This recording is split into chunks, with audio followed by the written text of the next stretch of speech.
15절 말씀에 보면은 감사하는 자가 되라 그럽니다. 16절에는 감사하는 마음으로 하나님을 찬양하고 그랬습니다. 17절에는 하나님 아버지께 감사하라 이렇게 말합니다. 오늘 본문 말씀은 감사하는 자가 되고 감사함으로 하는 마음으로 하나님을 찬양하고 무엇을 하든지 하나님 아버지께 감사하라고 우리에게 가르쳐 주고 있습니다.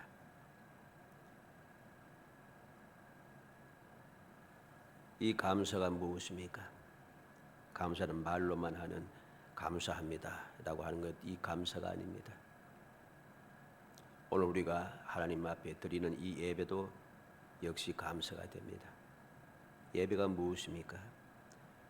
하나님께서 우리에게 베풀어 주신 은혜를 기억하며 감사하는 마음으로 죄를 고백하고 찬송하고 기도하고 말씀을 묵상하고 하나님께 경배하는 것, 이게 예배입니다.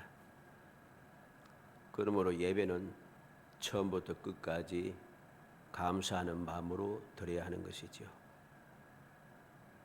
그래서 이 아침에 드리는 이 예배가 하나님께 영광을 돌리고 그리고 하나님 앞에 감사가 넘치는 참된 예배가 되어서 하나님께서 주의 이름을 부르는 곳마다 강림하여 복을 주시겠다고 하는 약속의 말씀대로 주님의 그 약속하신 복을 누리는 행복한 시간 되기를 주의 이름으로 축복합니다.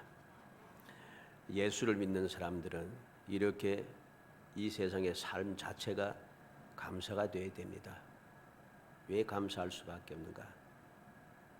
예수를 믿음으로 말미암아 우리가 알듯이 우리의 신분이 바뀌었어요.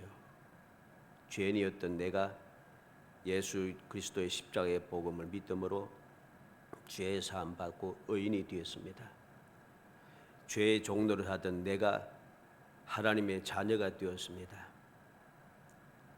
힘들고 지친 이 세상을 끊임없이 근심 걱정하고 두려워하며 막막하게 살아가던 우리가 모든 것이 확실하게 축복이 예비된 반드시 복을 받을 수밖에 없도록 모든 것이 준비되어 있는 천국의 백성이 되었습니다.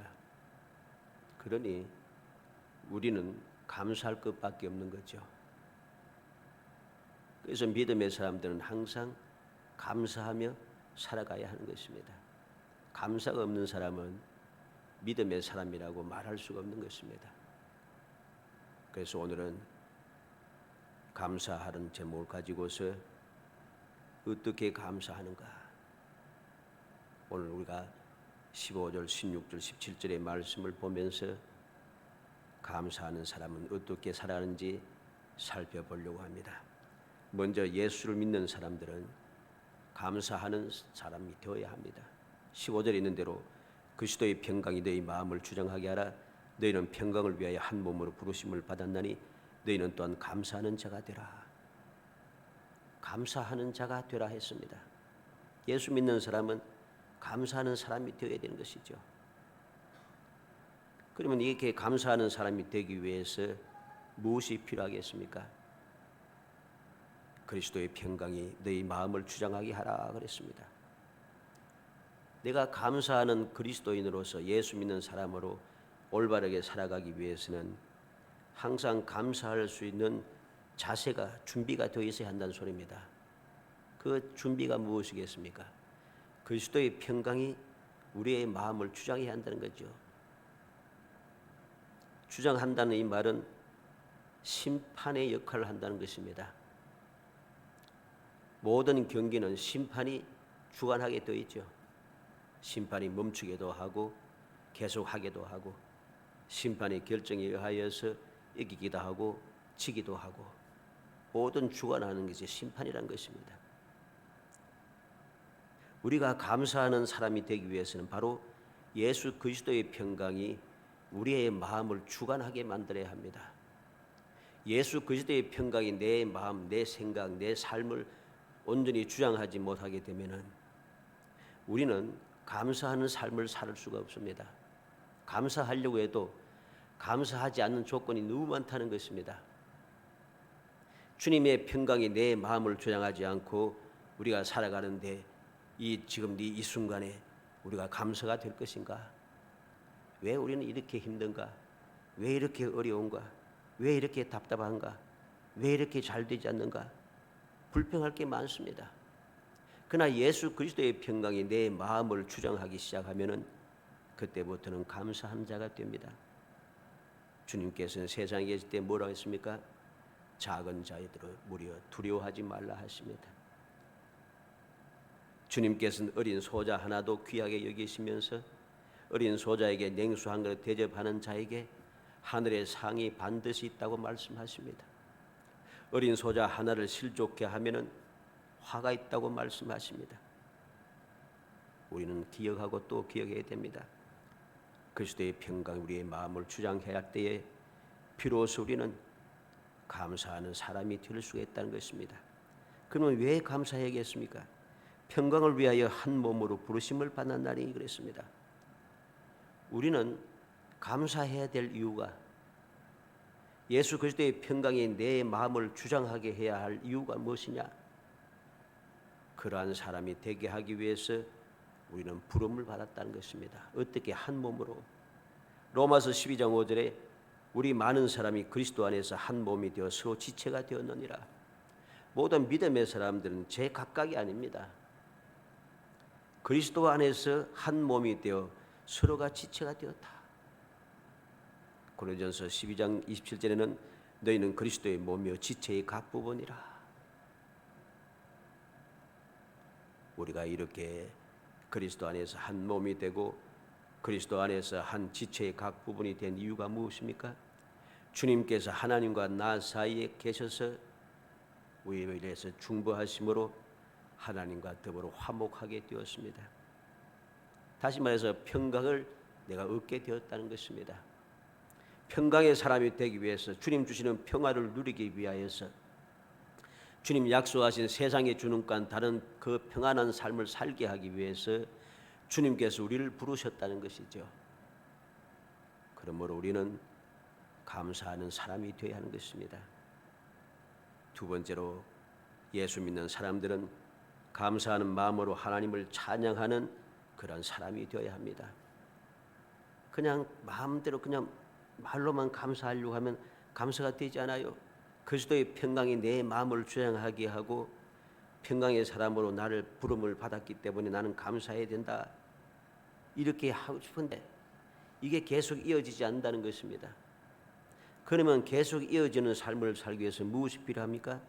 감사하는 마음으로 하나님을 찬양하는 사람이 되어야 하는 것이죠.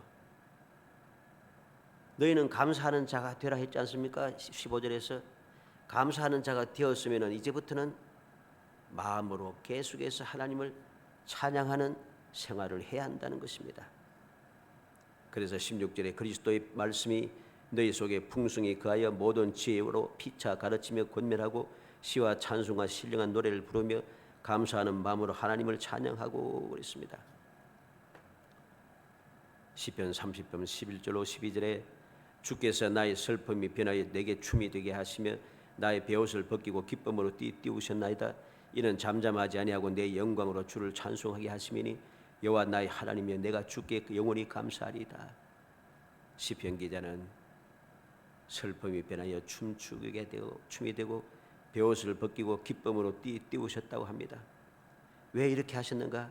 잠잠하지 아니하고 주를 찬송하게 하시미니 그랬습니다. 그래서 여호와 나의 하나님이여 내가 주께 영원히 감사하리이다.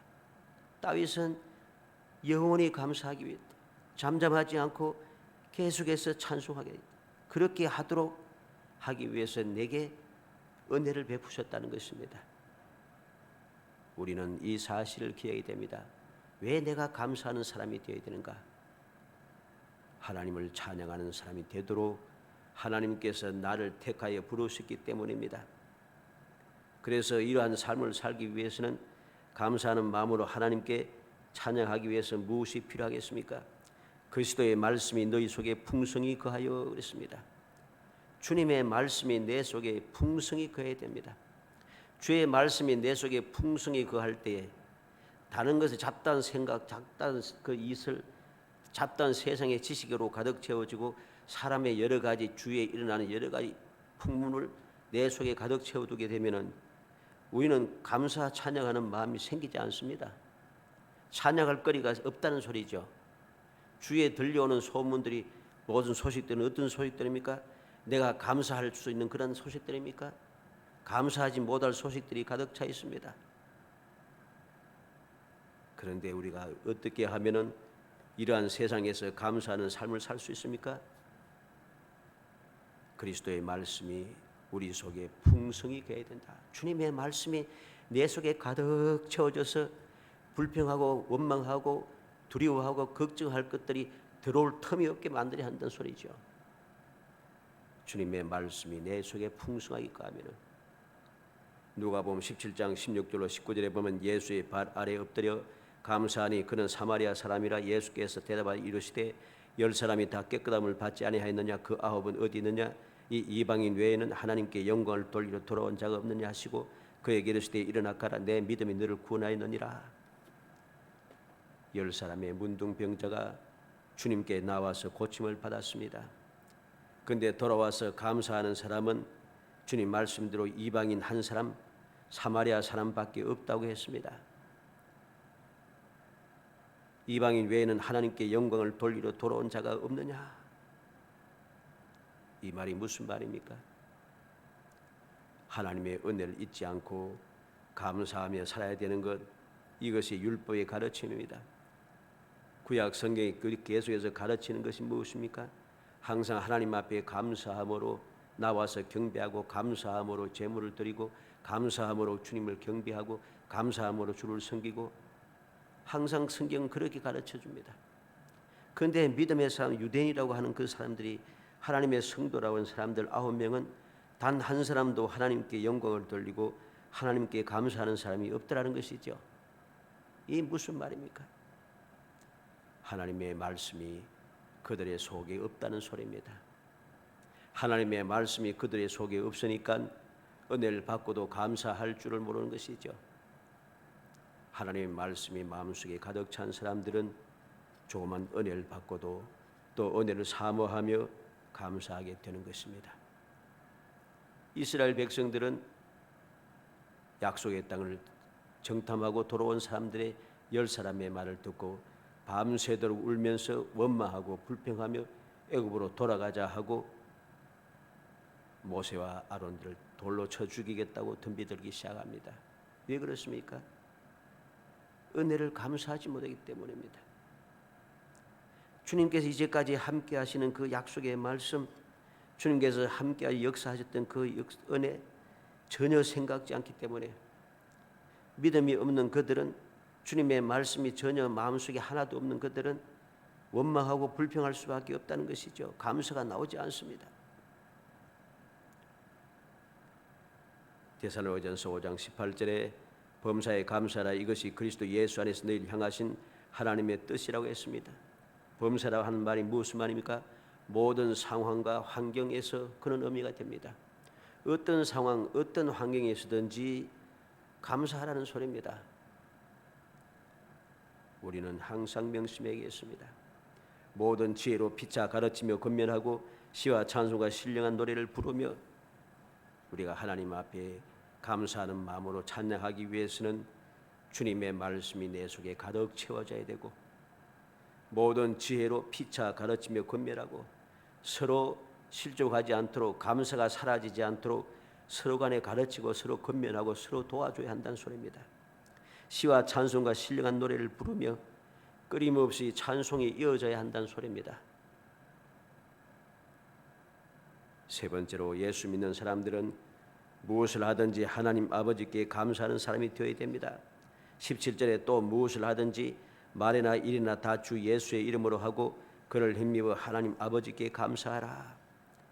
무엇을 하든지 말이나 일이나 다 예수의 이름으로 하면서 하나님께 감사해야 한다고 했습니다. 예수를 힘입어 하나님께 감사하는 생활, 우리는 명심해야 할 것입니다. 믿음의 사람들은 모든 것을 감사합니다.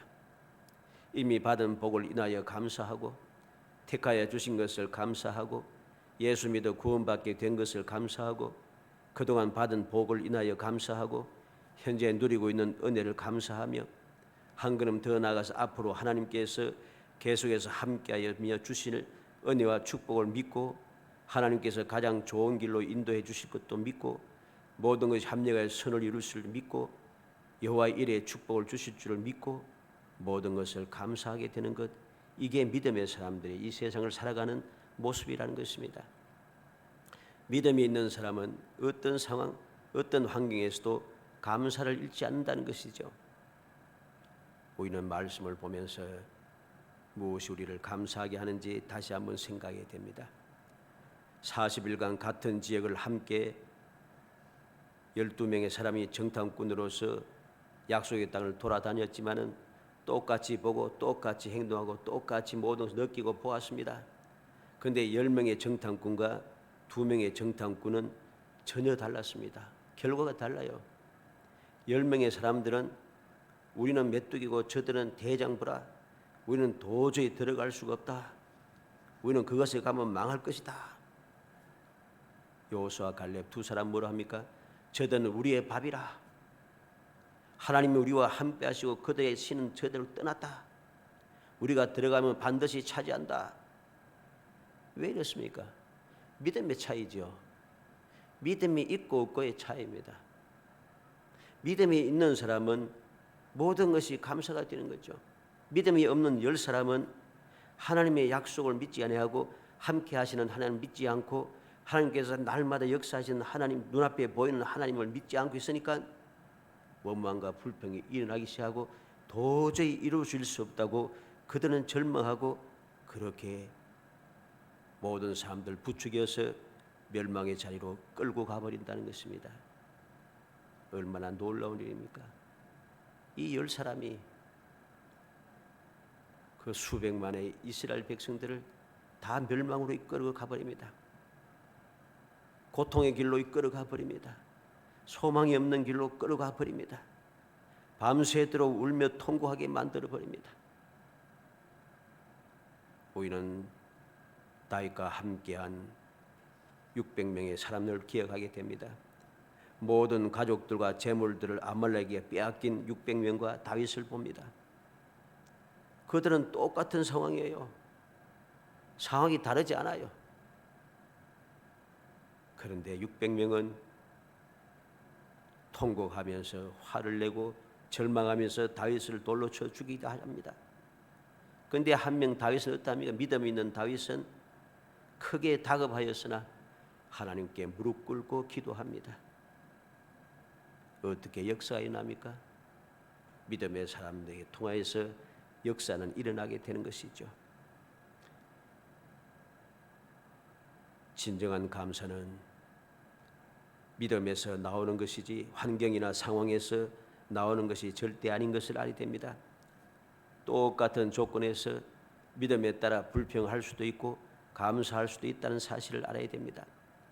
모든 것이 잘 될 때만 감사하지 말고 잘 되지 않을 때에도 감사할 수 있어야 됩니다. 이게 믿음인 것이죠.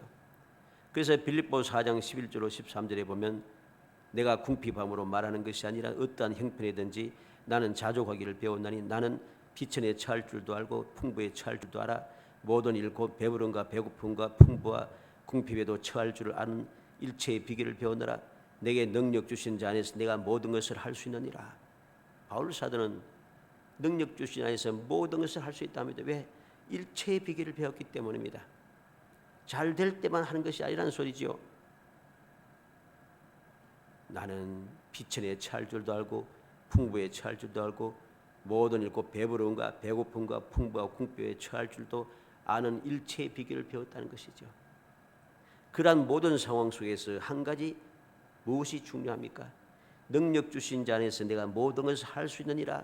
믿음이 필요한 것이죠. 이 믿음이 어떠한 상황에도 두려워하지 않고 감사하며 살게 했다는 사실입니다. 우리는 여러 가지 많은 교묘한 기묘한 일들을 봅니다만은 우리가 바다에 가면은 우리나라는 잘 볼 수 없습니다만은 요트가 있지 않습니까? 요트라는 배 있지 않습니까? 물론 요트는 요즘도 이제 요즘의 요트는 그 발전기도 있고 합니다만은 보통 요트는 깃발 돛으로 움직이지 않습니까? 그 배가 움직이는 거 보면 참 희한해요. 이 요트뿐만 아니고 이제 한강에 가면 간혹 가다 보면 그 바람을 타고 다니는 그 기구가 있습니다. 바람은 한쪽으로 분다는 소리죠. 그런데 이게 요트라든가 이 기구는 바람이 부는 쪽으로만 가는 게 아니에요. 반대로도 가요. 희한하더라고요. 왜 그런가 했더니 그것을 조종하는 사람이 돛을 잘 조종하는 데 따라서 배가 사방으로 움직인다는 것입니다. 바람이 어디에서 어떻게 부든지 상관이 없어요. 조정하는 대로 움직인다. 무슨 말입니까? 똑같은 상황인데도 똑같은 환경인데도 어떤 사람들은 감사하고 어떤 사람들은 불평을 삼는다는 것이죠. 왜 그렇게 했습니까? 믿음이 없고 있고의 차이입니다. 믿음이 있는 사람은 아무리 역풍이 불어도 감사하면서 믿음으로 역풍을 헤쳐나갈 수 있게 되는 거죠. 믿음이 없는 사람은 역풍을 헤쳐나가지 못하고 그 역풍에 휩쓸리게 되어 있습니다. 감사의 조건은 외부에 있지 않고 우리의 마음속에 있음을 알아야 됩니다. 수량이 많고 적음이 아닙니다. 우리의 마음의 기준이 되어야 됩니다. 여유가 있느냐 없느냐가 아니고 믿음이 있느냐 없느냐의 차이입니다. 1억 원을 가지고도 불평하는 사람이 있는가 하면 10만 원을 가지고도 감사하는 사람이 있습니다. 믿음이 없으면 문제가 생겼을 때 왜 하나님이 지켜주지 않으신가? 왜 하나님께 손해보게 하시는가? 마치 이스라엘 출애굽한 이스라엘 백성들처럼 불평과 원망을 끊임없이 하게 됩니다. 결국은 약속의 땅에 들어가지 못하게 되죠. 믿음으로 사는 사람은 평안할 때만 감사하는 것이 아닙니다. 괴로울 때도 감사하고 좋은 상황에만 감사하는 것이 아니라 어려운 역경 속에서도 감사하고 건강할 때만 감사하는 것이 아니라 병들고 죽을 때조차도 감사하게 되는 것이죠. 믿음이 있는 사람은 어떤 환경, 어떤 상황에서도 감사를 잃지 않게 되어 있습니다. 바로 이 감사가 믿음의 사람의 특징이고 믿음의 사람이 세상을 살아가는 방식이고 이러한 사람들이 복을 받아 누리는 기적을 체험하는 은혜 누리는 비결인 것입니다. 우리는 물고기의 삶은 어디입니까? 삶의 무대가 어디입니까? 물고기는 물속에 살아야 됩니다.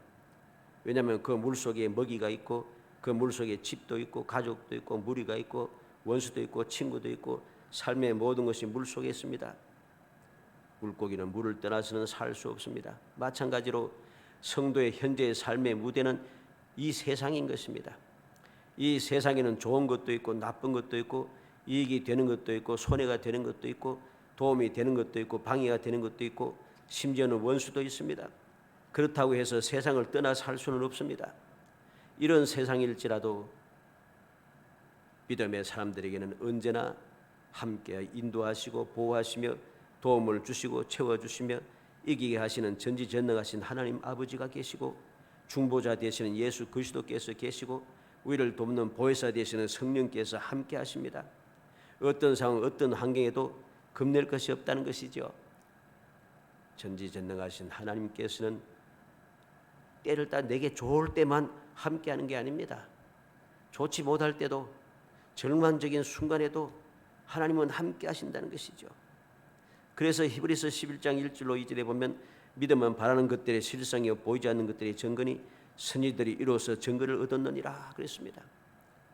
믿음의 사람들은 항상 바라는 것들의 실상을 보며 살아가고 보이지 않는 것들이 증거가 되어서 날마다의 삶을 행복하게 복되게 살아간다는 것입니다. 이거는 그냥 말로만 주어지는 것이 아니고 억지로 하는 거짓말이 아니고 사기치는 말이 아니고 선진들이 이로써 증거를 얻었느니라. 앞에 지나갔던 모든 믿음의 사람들이 바로 믿음에 바라는 실상을 가지고 증거를 가지면서 이제까지 살아왔던 것을 우리는 말씀을 통해서 보고 신앙의 역사를 통해서 보고 친히 우리가 신앙생활을 하면서 체험했던 내용이라는 사실이죠. 살아가는 성도 여러분, 우리는 감사하는 사람이 되어야 됩니다. 감사하는 사람이 될 때에 우리는 비로소 약속된 그 놀라운 은혜를 누리게 되는 것이죠. 금년 약속하신 말씀대로 하나님께서 베풀으시는 그 손과 능력, 하나님의 이름이 여호와이심을 알게 하시는 주님의 사랑의 역사, 이 모든 기적의 역사는 어디로부터 오는 것입니까? 믿음을 가지고 감사하는 사람에게 주어지는 은혜인 것입니다.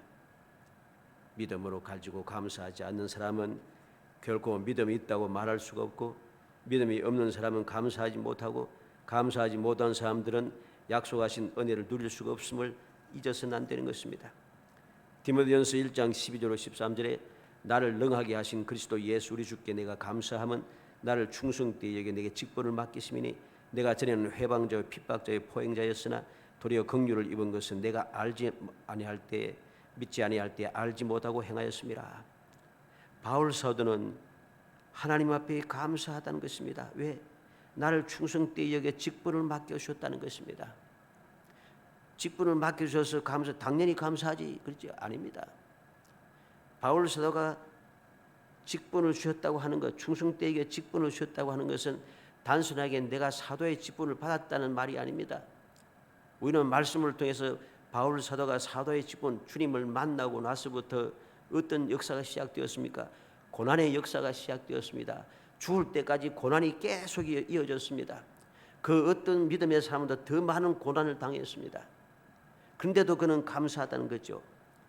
이러한 고난을 끊임없이 받으면서도 나에게 충성되게 해서 직분을 주신 것이 감사하다는 것입니다. 고난받는 직분이 감사하고 고통받는 직분이 감사하고 끊임없이 이어지는 고난이 이어진다 할지라도 감사하다는 것입니다. 왜 그렇습니까? 나는 자격이 없던 사람이었다는 겁니다. 나는 회방자요 핍박자요 포행자였다는 것입니다. 이렇게 자격이 없는 나에게 이 놀라운 충성되게 직분을 주었으니까 모든 것이 다 감사하던 것입니다. 모든 것이 감사하답니다. 그래서 그는 어떠한 상황, 어떠한 환경에서도 나를 능하게 하신 그리스도 예수 우리 주께 감사하다고 고백하는 것입니다. 사랑하는 성도 여러분, 바울 사도와 같이 나를 택하여 부르시고 나의 죄를 사하기 위해 십자가에서 보배의 피를 흘려주시고 지금도 보좌 우편에서 날 위해서 간구하시는 예수 그리스도의 구속의 은총, 나를 사랑하시어 선택하여 주셔서 예수 믿게 하시는 하나님 아버지의 극진하신 사랑, 오늘도 나로 하여금 절망하지 않고 내가 타락하지 않고 믿음을 지키며 감사하는 사람이 되게 하도록 나를 내 마음속에 계셔서 나를 끊임없이 도우시는 보혜사 성령님의 그 은혜, 이 은혜를 우리는 굳게 믿으며 감사하는 사람이 되어야 됩니다. 믿음이 있으면 감사가 생기는 것입니다. 감사가 없다는 것은 믿음이 없다는 소리입니다. 주님의 약속의 말씀 믿지 못하니까 지금 힘들다고 원망하는 것이죠. 주님께서 나와 함께해서 이기게 하신다는 사실을 믿지 않으니까 내가 절망하고 있는 것이죠. 주님께서 나에게 모두 합력하여 선을 이룬다고 하시는 약속의 말씀을 믿지 못하니까 우리가 오늘도 원망하면서 끊임없이 세상을 향하여 달려가고 있는 것이죠. 우리는 믿음의 사람이 되어야 됩니다. 믿음의 사람은 감사하는 사람이 되어야 됩니다. 감사하는 사람만이 믿음의 사람이라고 말할 수가 있고, 그렇게 감사하는 사람만이 약속된 은혜를 누릴 수 있는 거죠. 어찌하든지 우리 모든 성도들이 오늘 말씀을 마음에 새겨서 주님의 약속의 말씀을 굳게 믿고 언제 어디서든지 무엇이든지 감사하는, 그래서 하나님께서 약속하신 은혜를 누리는 행복한 성도가 되기를 주의 이름으로 축복합니다. 은혜 감사합니다. 사랑하여 주셔서 택하여 주시고 저희들로 하여금 주님의 은혜 가운데 살아갈 수 있는 기회를 주시고 자격을 주시며 끊임없이 돌봐주심을 감사합니다. 저희 자격이 없었지만 주님 택하여 주시고 그 자격을 허락하여 주시며 저희 아무것도 받을 능력이 없지만 주님께서 늘 끊임없이 도우시사 오늘도 위하여 기도하시며 성령께서 역사하여 주심으로 은혜 가운데 살게 하시며 그 믿음의 삶을 이어가게 하시고 감사하는 마음이 생기게 하시고 감사할 수 있는 능력을 더하여 주시며 주님께서 베풀어 주시는 약속하시고 예비하신 그 은혜를 끊임없이 누리게 하신 은총을 무한히 감사합니다. 감사가 끊이지 않게 하여 주어서 어떤 상황에도 변함없이 감사하게 하시고 어떤 환경에서도 변함없이 감사하는 삶을 살아갈 수 있도록 저희의 믿음을 굳게 세워주시고 믿음을 일깨워 주시기를 간절히 소원하옵고 예수님의 이름으로 기도하옵나이다. 아멘.